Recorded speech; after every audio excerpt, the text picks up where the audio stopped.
Et bonjour, j'espère que vous allez bien. On se retrouve aujourd'hui pour une nouvelle recette sur la chaîne et c'est un petit peu l'époque, hein, donc on va faire une galette des rois chocolat coco et ça va être délicieux.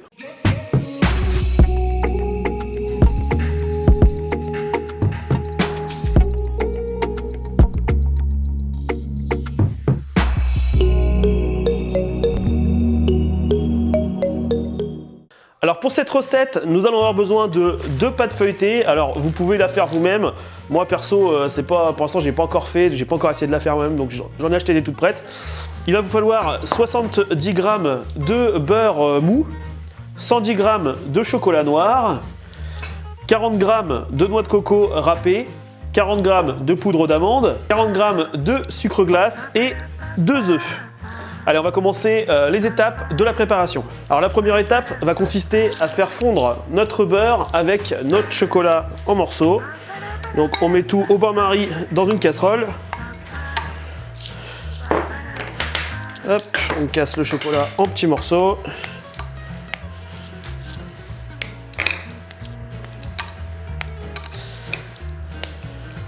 On va laisser fondre tranquillement. Donc pendant que le chocolat va fondre, on va mettre l'œuf dans un saladier et on va le fouetter généreusement, hop, avec le sucre glace, nos 40 g de sucre glace.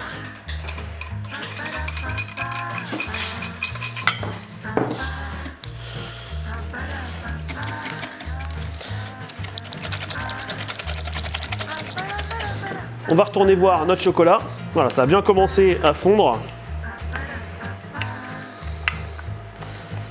Hop, on va mélanger un petit peu.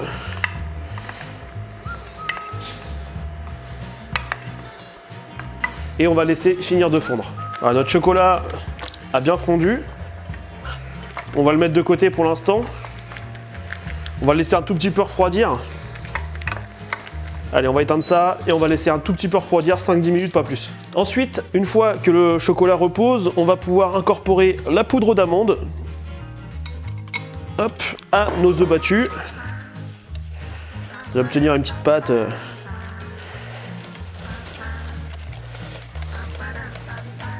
Vous allez y mettre le chocolat fondu dedans. Voilà. Et on va mélanger le tout.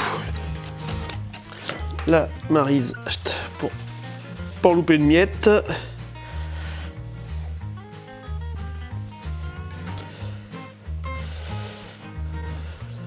Voilà. Et on mélange.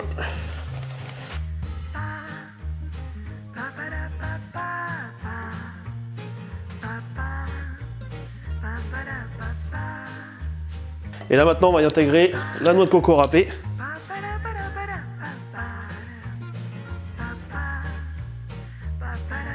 Hop. On voulait faire une recette un petit peu originale qui changeait de la frangipane habituelle. Alors c'était pas forcément une bonne idée le fouet pour mélanger ça. On va reprendre la cuillère en bois. Allez, on y va avec la cuillère en bois.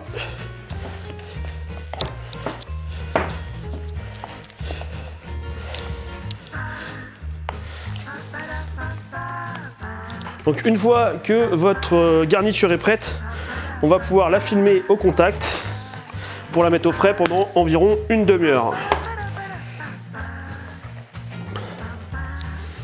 Hop. Voilà, on se retrouve une demi-heure après. Maintenant, notre ganache, on va dire ça comme ça, à reposer, on la met dans une poche à douille. Alors vous pouvez faire ça à la poche à douille, mais vous pouvez aussi faire ça si vous souhaitez juste avec votre cuillère. C'est vrai que ça fait plus propre à la poche à douille. Voilà, vous voyez, en fait, elle se tient bien. Je n'ai pas précisé, là c'est une galette chocolat noix de coco, mais vous pouvez aussi remplacer la noix de coco si vous n'êtes pas trop fan par de la noisette, la poudre de noisette, et c'est tout aussi bon. On sort notre poche à douille, on est parti sur cette douille là.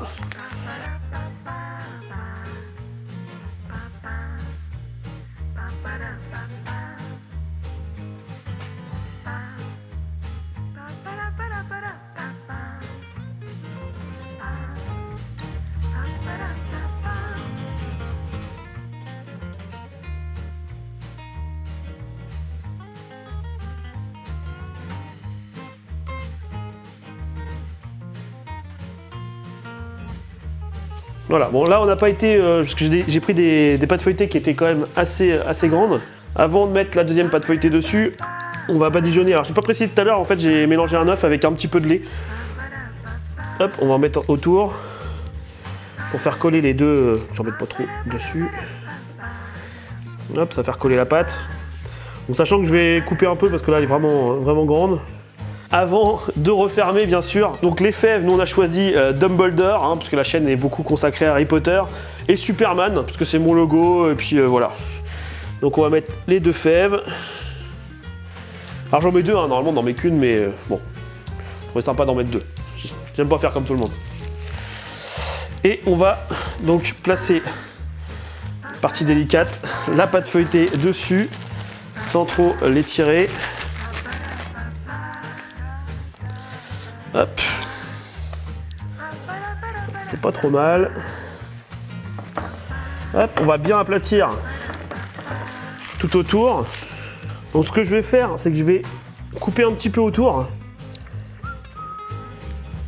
Parce que pour moi, elle est vraiment trop grosse et la pâte feuilletée, c'est pas ce qu'il y a de meilleur dans la galette.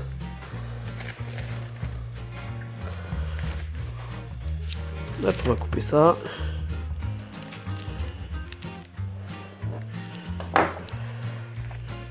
Voilà, ça va faire un peu plus propre et on va replier un tout petit peu les bords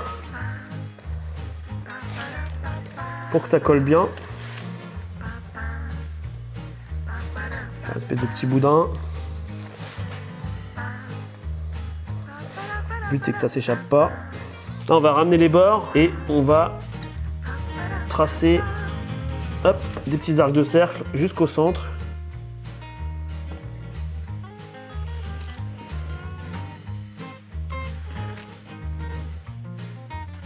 Un dernier ici et voilà. Et là maintenant on va la mettre au frais pendant environ 30 minutes avant de la préparer vraiment pour la mettre au four. À la fin des 30 minutes, pensez à mettre votre four à préchauffer à 250 degrés. Voilà, donc on se retrouve une demi-heure après avoir mis au frais notre galette.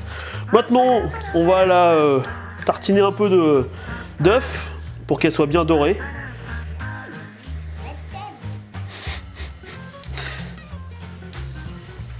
On va être généreux, j'aime bien que ce soit bien doré. Je rappelle, hein, comme tout à l'heure je disais, vous pouvez remplacer la noix de coco si vous n'êtes pas fan par autre chose, hein, de la noisette ou même rien d'autre, hein, ou de la poire, des petits morceaux de poire aussi, ça peut être c'est sympa la galette à la poire. Bon, j'étais vraiment généreux sur l'œuf. On va remettre un peu sur les côtés quand même parce que. Alors vous verrez pas beaucoup de sucré, hein, sur ma chaîne, c'est pas ce que je prends plaisir à faire. Hein. Donc avant de la passer au four, on va y faire des petits trous. Un sur 2, c'est bien. Et maintenant, on va la passer donc une demi-heure au four à 250 degrés, environ une demi-heure. Après, vous voyez en fonction de la coloration de votre pâte. Petite correction, je vous ai dit 250 degrés, mais en fait, c'est le préchauffage qui est à 250 degrés.